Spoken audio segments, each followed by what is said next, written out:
कांग्रेस ने प्रधानमंत्री नरेंद्र मोदी को केंद्रीय मंत्री ज्योतिरादित्य सिंधिया से सतर्क रहने की सलाह दी है। कांग्रेस प्रवक्ता पवन खेड़ा ने कहा कि जो कांग्रेस का नहीं हुआ वो भाजपा का क्या होगा। पीएम मोदी और भाजपा को ऐसे लोगों से सावधान रहना चाहिए। दरअसल सिंधिया ने राहुल गांधी पर कमेंट किया था कि कुछ दिनों से राहुल और उनकी पार्टी न्यायपालिका पर दबाव डालते हुए धमकी देने का काम कर रही है।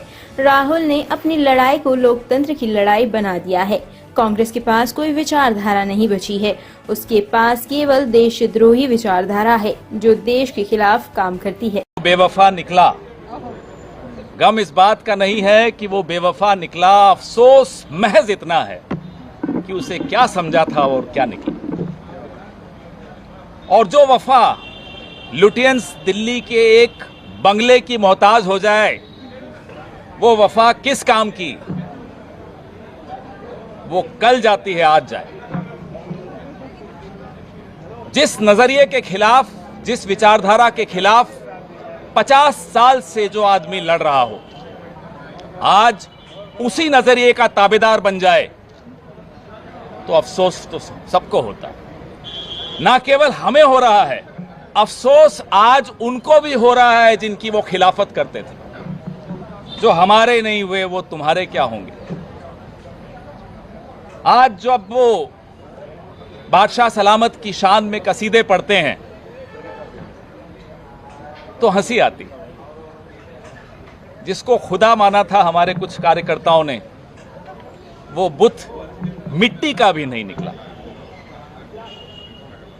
हम जानना चाहते हैं साहब आपसे कि आपको रात को नींद कैसे आती, सुबह आईना कैसे देखते होगे और दिन भर अपनी सोहबत में खुद कैसे गुजार लेते हो। ख्याल तो आता होगा और वो ख्याल सताता भी होगा कि जिस पार्टी ने एक कार्यकर्ता को इतना बड़ा नेता बनाया, ऐसे ऐसे पद दिए कि वो एक कद्दावर नेता की श्रेणी में आ जाए, आज वो उसी पार्टी को कोस रहे हैं। बुरा लगता होगा, उन्हें भी बुरा लगता होगा, हमें पूरा भरोसा है उन्हें बुरा लगता होगा। आप सबने बचपन में एनसीईआरटी या जो भी पढ़ा होगा, बाबा भारती और डाकू खड़क सिंह की वो कहानी जरूर पढ़ी होगी।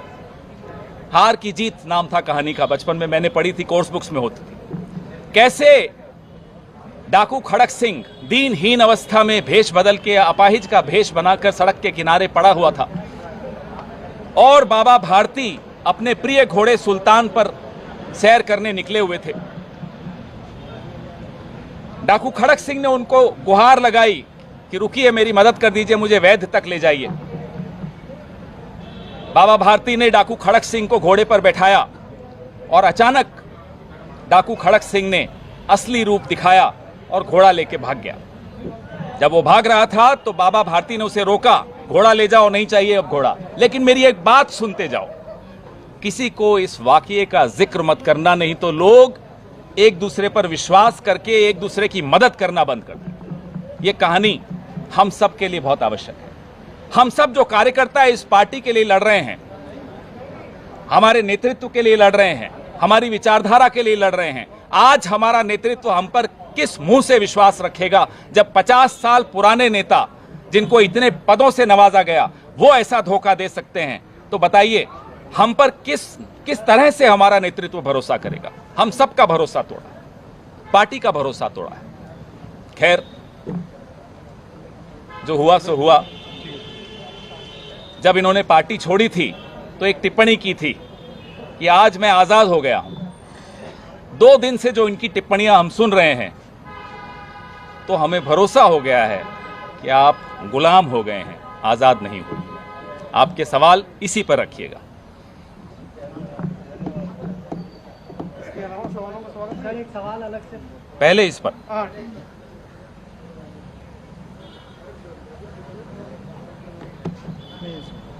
और भी नेताओं ने सब कांग्रेस का साथ छोड़ा है बहुत सालों में। सिंधिया को लेकर आपकी प्रतिक्रिया या बाकी लोगों को कुछ ज़्यादा नीची आ रही है, बाकी लोगों से ज़्यादा वो इम्पोर्टेंट है? बात इम्पोर्टेंट की नहीं, आप जरा सी धूप तेज हो तो अपना घर छोड़ दें, अपने रिश्ते बदल दें, अपनी नज़रें बदल दें, ठीक है, वो आपका ज़मीर है, आप जानिए। लेकिन जिस घर में आपने इतने दशक गुजारे हों, जिस घर ने आपको सब कुछ दिया हो, प्यार दिया हो, कद दिया हो, पद दिया हो, मोहब्बत दी हो, पहचान दी हो, उस घर और उस परिवार के खिलाफ जब कोई बोलता है तो उसका जवाब देना और माकूल जवाब देना ज़रूरी चाहिए और वो देना बनता है। वो आपने नाम लिया उनका, जो खुद अपने आप को महाराज कहलाने बहुत पसंद करते हैं और महाराज नहीं बोलो तो आपकी तरफ देखते भी नहीं हैं। और मैं तो ज्योमेट्री भी उन्हीं को देख के सीखा हूँ। किस एंगल पे उनके सामने झुकना है वो बड़ा ध्यान से बारीकी से देखते हैं। मैं ज्योमेट्री में बड़ा कमज़ोर था, लेकिन सिंधिया साहब को देखा तो ज्योमेट्री समझ में आ गई कि कितनी डिग्री पे झुकना है उनके सामने, तो वो प्रभावित होंगे, वो प्रसन्न होंगे, उनके चेहरे पे मुस्कान आएगी। वो आज टिप्पणी कर रहे हैं कि फर्स्ट सिटीज़न कौन है, वो अपने आप को हमेशा फर्स्ट सिटीज़न मानते हैं। संविधान में महाराज नाम की कोई व्यवस्था है नहीं। इस प्रणाली की व्यवस्था सरदार पटेल और डॉक्टर बाबा साहब अम्बेडकर और पंडित जवाहरलाल नेहरू ने समाप्त कर दी थी, लेकिन आज भी वो महाराज हैं। महाराज पर क्या बोलें। सर, एक सुप्रीम कोर्ट ने अभी एक याचिका खारिज की जो 14 विपक्षी दल गए थे ईडी और सीबीआई के गलत आपके मुताबिक भेजा है। ब्यूरो रिपोर्ट टीम, सनसनी 24 घंटे न्यूज।